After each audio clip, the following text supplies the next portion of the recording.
Halo teman-teman Dokcil, kembali lagi di pelatihan Dokcil bersama saya, Dr. Denny. Dalam video kali ini, temanya cukup simpel nih. Kita akan berbicara mengenai kesehatan lingkungan. Yuk!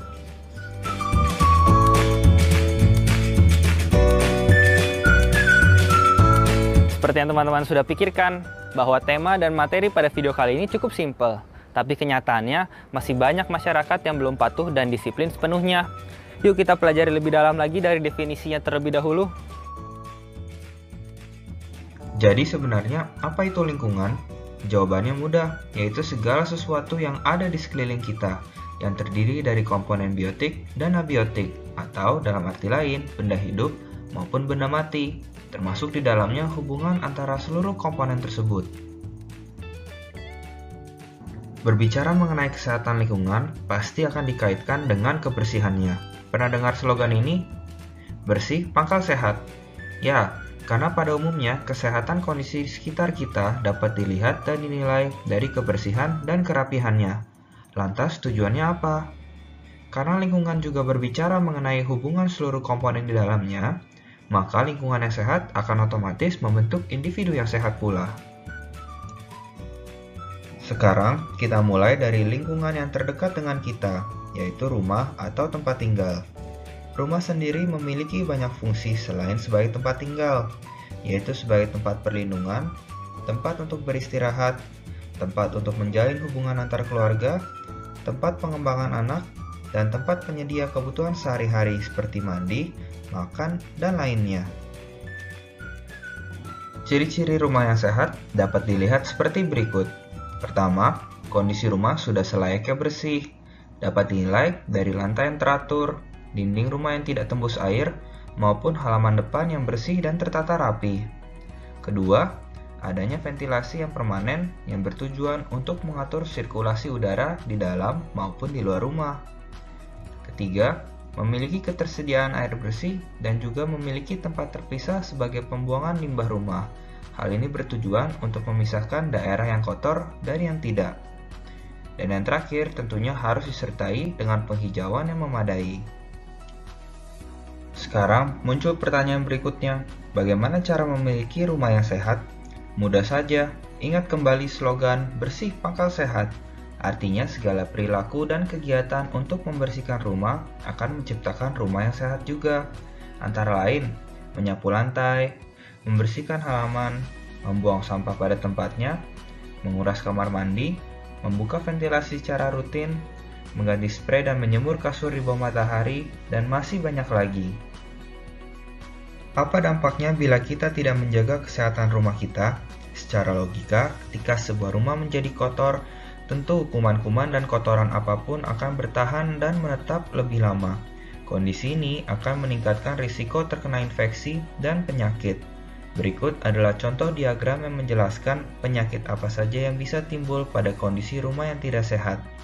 Dapat dilihat bahwa setiap perilaku yang tidak sehat dapat menimbulkan suatu masalah baru.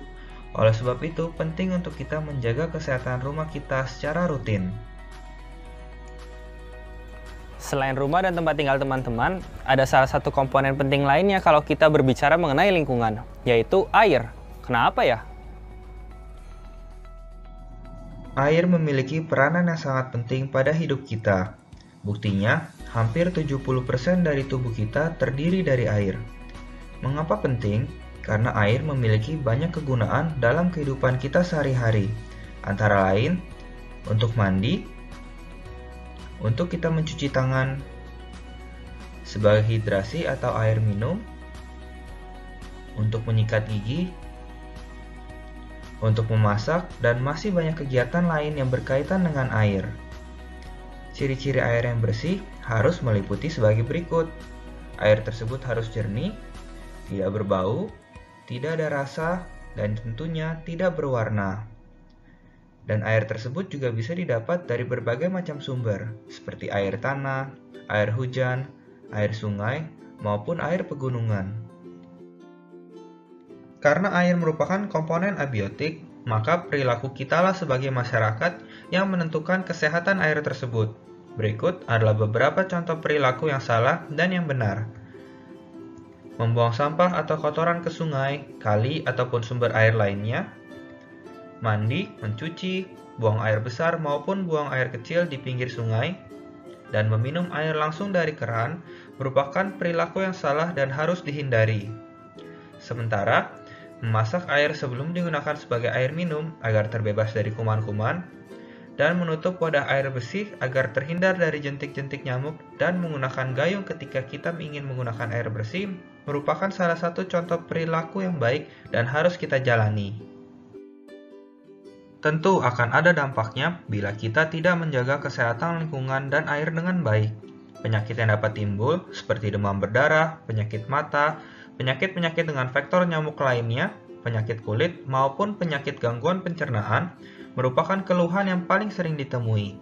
Jadi, bila teman-teman sering mengalami keluhan-keluhan ini, perlu dipertanyakan apakah lingkungan teman-teman sudah sehat apa belum. Oleh sebab itu, penting untuk menjaga kebersihan air agar terhindar dari penyakit-penyakit yang sudah disebutkan. Salah satunya yang paling mudah dengan menyediakan tempat pembuangan limbah rumah yang terpisah dengan air bersih. Tujuannya apa? Agar keduanya tidak saling mencemari. Tempat pembuangan limbah yang benar harus terpisah, tidak terjangkau dengan serangga maupun tikus, serta memiliki saluran yang tidak tersumbat. Selain limbah air, kita juga perlu menjaga kebersihan lingkungan kita dengan memperhatikan limbah atau sampah yang padat. Ada 3 jenis sampah padat yang perlu kita ketahui, yaitu sampah organik atau sampah basah, sampah anorganik atau sampah kering, dan yang terakhir sampah yang tergolong berbahaya dan beracun. Ketiga sampah ini harus dibuang sesuai dengan jenisnya masing-masing agar pembuangannya dapat diproses dengan benar dan baik. Jadi, buang sampah pun ada aturannya teman-teman. Sudah mengerti teman-teman? Kesimpulannya, kesehatan lingkungan tidak boleh diabaikan bila kita ingin menjaga kesehatan kita sendiri. Semoga materi ini dapat berguna dengan baik ya.